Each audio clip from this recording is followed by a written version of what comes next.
Друзья, всем привет! С вами снова Андрей с новым рассказом. Поехали! Как стать блогером?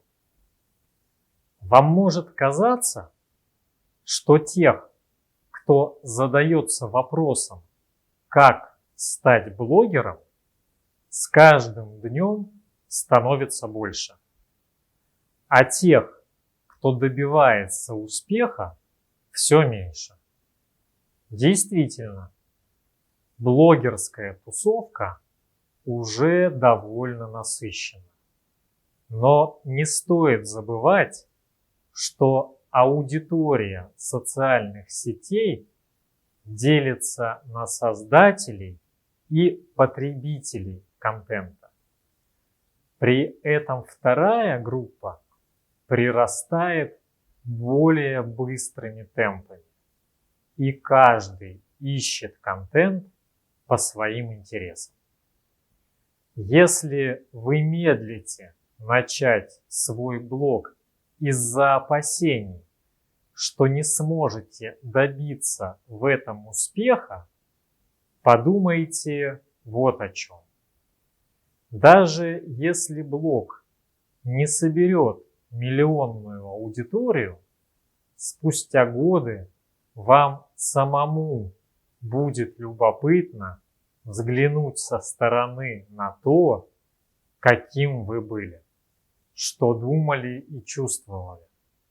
А еще это отличный способ оставить свой портрет потомкам. Ведь информация в интернете может храниться бесконечно.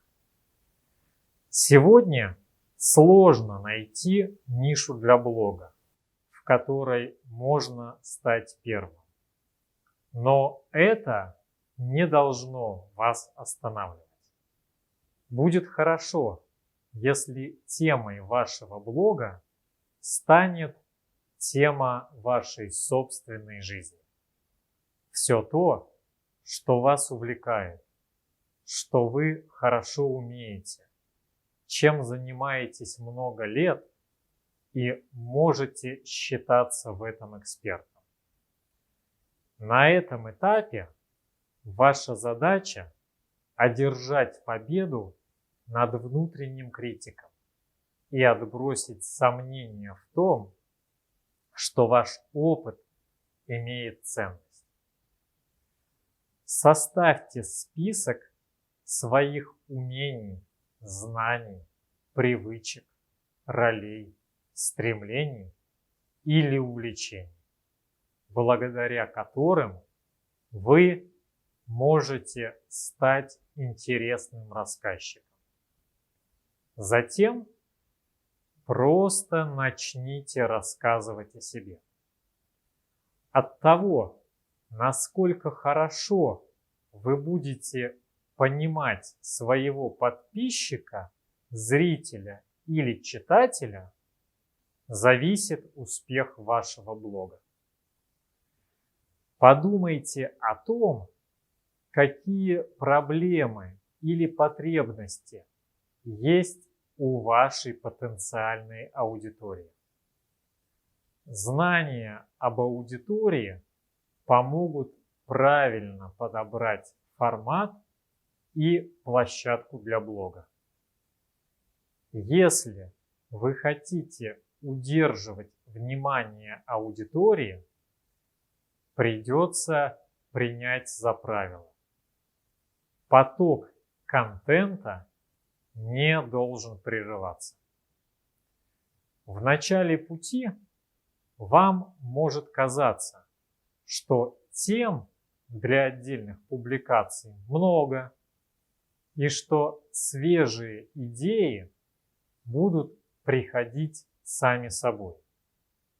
Но, как правило, каждый блогер рано или поздно сталкивается с необходимостью искать новые темы.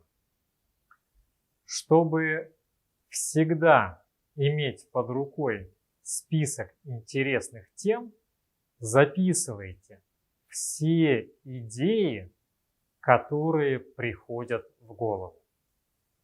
Собирайте список источников, откуда сможете черпать идеи в будущем. Это могут быть книги, подкасты, форумы, новостные порталы, профессиональные блоги, каналы в Telegram или YouTube и так далее. Друзья, на этом все. Спасибо, что смотрели это видео. До встречи в следующих выпусках.